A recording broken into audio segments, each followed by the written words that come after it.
Assalamualaikum warahmatullahi wabarakatuh. Perkenalkan, nama saya Yakoba Widarwati Stianingrum dari kelas 2E D3 Teknik Kimia Politeknik Negeri Malang. Pada video ini, saya akan menjelaskan mengenai lembar kerja mahasiswa atau LKM pada bab 3, yaitu tentang penentuan fungsi hantar sistem pengendali pada praktikum pengendalian proses. Untuk lebih jelasnya, mari kita simak video berikut ini.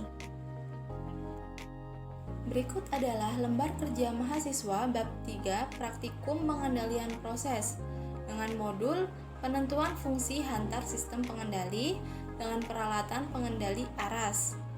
Di sini dapat dilihat data hasil pengamatannya, yaitu persen PO1 40%, persen PO2 60%, persen PV1 19,84%, persen PV2 46,49%. Untuk delta persen PO ini didapatkan 20 dari perhitungan persen PO2 dikurang persen PO1. Sedangkan untuk delta persen PV didapatkan 26,65 dari perhitungan persen PV2 dikurang persen PV1. Lalu kemudian di sini dapat dilihat data hasil pengamatannya dari waktu ke 0, waktu awal, hingga waktu ke 220 detik. Selanjutnya ada grafik hasil pengamatan. Yang pertama ada A1, yaitu grafik persen PV terhadap waktu untuk metode 1. Jadi grafik persen PV terhadap waktu didapatkan seperti berikut. Kemudian untuk metode 1, tahapannya yaitu dengan cara membuat garis singgung. Jadi yang pertama, buat garis lurus ke arah kiri dengan melanjutkan garis steady pada persen PV2. Jadi ini kita tarik ke kiri. Lalu kemudian menentukan titik belok sebagai permulaan garis singgung. Kemudian membuat garis singgung sedekat mungkin dengan kurva reaksi. Jadi ini garis singgungnya, didapatkan garis singgung seperti ini. Lalu kemudian membuat titik pertemuan antara garis singgung dengan garis persen PV2. Jadi ini titik pertemuannya di sini. Kemudian menarik garis vertikal menuju sumbu X bagian bawah. Jadi ditarik ke sini hingga menuju sumbu X bagian bawah. Kemudian untuk garis sepanjang titik belok sampai titik perpotongan sumbu X ini disebut tau. Selanjutnya pada A2 menentukan nilai KP, tau, dan TD jika ada dengan menggunakan metode 1. Untuk KP-nya didapatkan dari perhitungan delta CS. Jadi delta CS-nya ini tuh dari persen PV2 dikurang persen PV1. Jadi untuk KP-nya tadi dari perhitungan delta CS dibagi dengan delta persen PO didapatkan 1,33. Untuk tau D-nya tidak ada. Untuk tau-nya didapatkan 115 detik dari sini. Untuk selanjutnya A3, yaitu fungsi transfer berdasarkan nilai yang diperoleh pada poin 2 dengan rumus GS sama dengan YS per XS. Untuk YS-nya adalah input dan untuk YS-nya itu output, untuk XS-nya itu adalah input.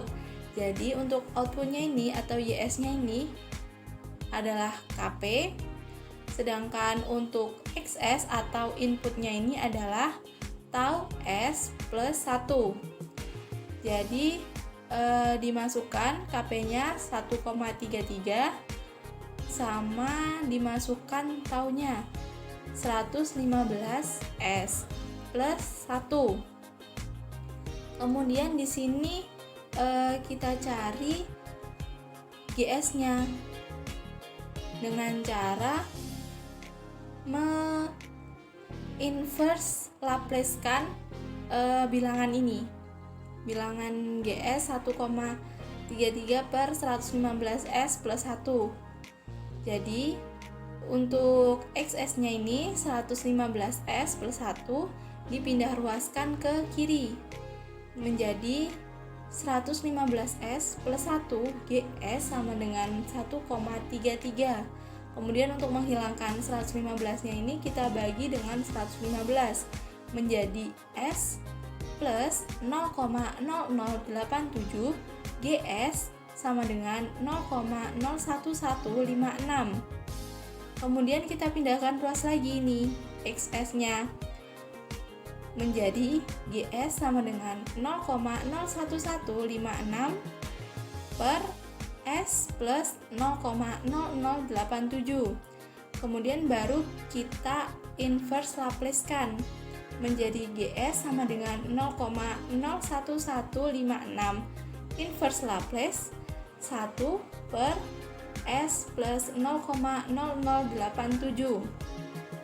Kemudian didapatkan GS sama dengan 0,01156 E pangkat min 0,0087. Jadi ini adalah GS menggunakan metode 1. Selanjutnya menentukan B1 yaitu grafik persen PV terhadap waktu untuk metode 2. Jadi di sini grafik persen PV terhadap waktunya sama seperti sebelumnya. Yang membedakan adalah tahapannya. Untuk metode 2 ini yang pertama membuat garis lurus ke arah kiri dengan melanjutkan garis steady state pada persen PV2. Jadi ini kita tarik garis ke kiri sebagai persen PV2. Lalu kemudian mencari titik potong dengan cara titik potong sama dengan persen PV1 ditambah 0,632 dikali dengan delta CS. Didapatkan titik potong sebesar 36,6828. Lalu kemudian dari titik potong ini dibuatlah garis horizontal sampai memotong kurva. Jadi memotong kurvanya sampai sini. Lalu kemudian membuat garis vertikal dari titik potong ini sampai dengan sumbu X bagian bawah. Jadi sampai sini. Dan sepanjang garis titik belok sampai dengan titik perpotongan sumbu X ini dinamakan tau. Selanjutnya B2 menentukan nilai KP, tau, dan tau D jika ada dengan menggunakan metode 2. Untuk KP-nya rumusnya tetap sama yaitu delta CS dibagi dengan delta persen PO didapatkan 1,33. Untuk tau D-nya tidak ada. Untuk tau-nya didapatkan 85 di sini. Selanjutnya B3, fungsi transfer berdasarkan nilai yang diperoleh pada poin 2. Jadi untuk GS-nya, GS sama dengan YS per XS. Jadi untuk YS-nya tadi adalah KP, serta untuk XS-nya tadi adalah tau S plus 1. Jadi di sini dimasukkan KP-nya itu 1,33. Kemudian dimasukkan juga tau-nya yaitu 85 menjadi 85S plus 1. Selanjutnya untuk mendapatkan nilai GS kita menginverse Laplace-kan GS sama dengan 1,33 per 85S plus 1 ini, yaitu yang pertama memindah ruaskan XS-nya, memindah ruaskan 85S plus 1-nya ke ruas kiri menjadi 85S plus 1 GS sama dengan 1,33. Kemudian untuk menghilangkan 85-nya ini kita bagi semuanya dengan 85 menjadi S plus 0,012 GS sama dengan 0,0156. Kemudian setelah didapatkan seperti ini, Kita pindah ruaskan lagi nih yang XS-nya, yang S plus 0,012. Kita pindah ruaskan menjadi GS sama dengan 0,0156 per S plus 0,012. Kemudian baru kita inverse Laplace-kan menjadi GS sama dengan 0,0156 inverse Laplace 1 per S plus 0,012. Didapatkan GS sama dengan 0,0156 E pangkat min 0,012. Jadi ini adalah hasil GS dari perhitungan metode kedua. Yang terakhir ada C1, yaitu grafik persen PV terhadap waktu untuk metode ketiga. Jadi untuk grafiknya itu sama seperti sebelumnya, tapi yang membedakan di sini adalah tahapannya.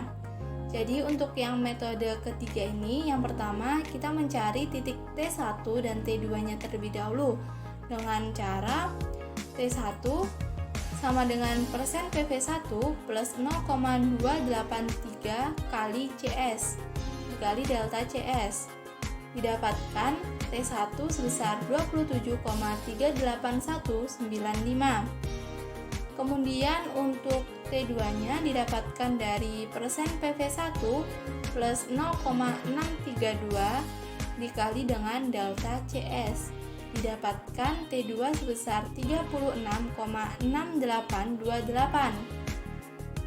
Kemudian dari titik potong tadi dibuatkan garis horizontal hingga memotong kurva. Ini kemudian membuat garis vertikal dari titik potongnya tadi hingga sumbu X, dan di sini didapatkan dua titik potong, yaitu pada T1 dan pada T2. Lanjut untuk C2, yaitu menentukan nilai Kp, tau dan tau D jika ada dengan menggunakan metode 3. Untuk Kp-nya, rumusnya sama seperti sebelumnya, yaitu delta CS dibagi dengan delta persen PO, didapatkan 1,33. Sedangkan untuk tau D-nya tidak ada. Untuk tau-nya didapatkan dari rumus 3/2 dikali T2 dikurang T1. Didapatkan tau sebesar 13,951275 detik. Kemudian untuk C3 yaitu fungsi transfer, yaitu GS sama dengan YS per XS. Jadi YS-nya tadi adalah Kp 1,33 per XS-nya tadi adalah tau S plus 1. Jadi 13,95 S plus 1. Kemudian kita cari nilai GS-nya dengan cara menginverse Laplace-kan, yaitu yang pertama memindah ruaskan XS ke ruas kiri menjadi 13,95 S plus 1 GS sama dengan 1,33. Untuk menghilangkan 13,95 S-nya, kita bagi semua ruas dengan 13,95 menjadi S plus 0,072 GS sama dengan 0,095. Setelah mendapatkan ini, kita pindah ruaskan lagi S plus 0,072-nya ke ruas kanan menjadi GS sama dengan 0,095 per S plus 0,072. Selanjutnya baru kita inverse Laplace-kan menjadi GS sama dengan 0,095 inverse Laplace 1 per S plus 0,072. Didapatkan GS 0,095 E pangkat min 0,072. Jadi ini adalah hasil GS dari metode ketiga. Itu tadi adalah metode-metode yang digunakan untuk penentuan fungsi hantar sistem pengendali pada pengendali aras. Jadi sekian dulu pada video kali ini. Apabila ada kurangnya saya mohon maaf. Terima kasih. Wassalamualaikum warahmatullahi wabarakatuh.